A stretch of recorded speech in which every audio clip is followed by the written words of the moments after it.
Hi குட்டீஸ், இன்னைக்கு நம்ம கேட்க போற கதையோட பேரு உண்மையான நண்பன். கதை கேட்கலாமா? எலி, வா சேர்ந்து விளையாடலாம். வா நண்பா, முதல்ல கேரட்டை தேடலாம்.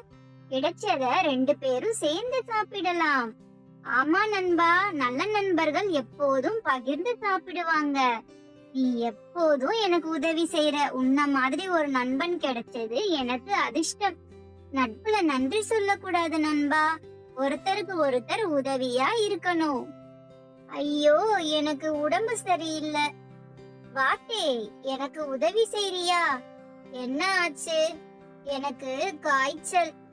உன் நண்பன் எலி எங்க? தெரியல. அவன் நல்ல நண்பன் கிடையாது. நல்ல நண்பனா இருந்தா இப்ப உன் கூட இருந்திருப்பான். ஒருவேளை வாத்து சொன்னது உண்மையா இருக்குமோ? அச்சும் அச்சும், எனக்கு ரொம்ப காய்ச்சலா இருக்கு. டிங் டாங், யாரு வந்திருக்காங்க? ஒரு நிமிஷம் இருங்க, கதவை திறக்கிறேன். முயலே, எப்படி இருக்க? எலி, நீயா? நான் உன்னை தேடிட்டு இருந்தேன். நீ எங்க போன? உன்னை பார்க்கத்தான் வந்தேன். உனக்காக மருந்து வாங்கிட்டு வந்தேன். எனக்காகவா? நன்றி நண்பா.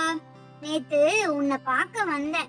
நீ நல்லா தூங்கிட்டு இருந்த, அதனால உன்னை எழுப்பல. அதுக்கப்புறம் மருந்து வாங்க நகரத்துக்கு போனேன். அப்படியா? நன்றி எலி நண்பா.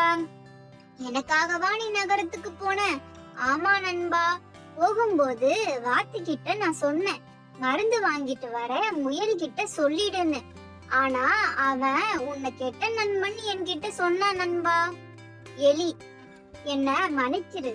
நான் உன்னை தவறா நினைச்சிட்டேன். பரவாயில்ல நண்பா, நாம நல்ல நண்பர்கள் தானே. இனிமே உன்னைத்தான் நான் நம்புவேன். நம்ம எப்போதும் ஒன்னா இருப்போம் நண்பா. குட்டீஸ், இந்த கதையோட நீதி என்னன்னா, மத்தவங்க சொல்றத நம்பாதீங்க. உங்க மேல உண்மையா அக்கறை வச்சிருக்கவங்க சொல்றத நம்புங்க. நாளைக்கு வேற ஒரு ஸ்டோரியில பார்க்கலாம். பாய் குட்டீஸ்.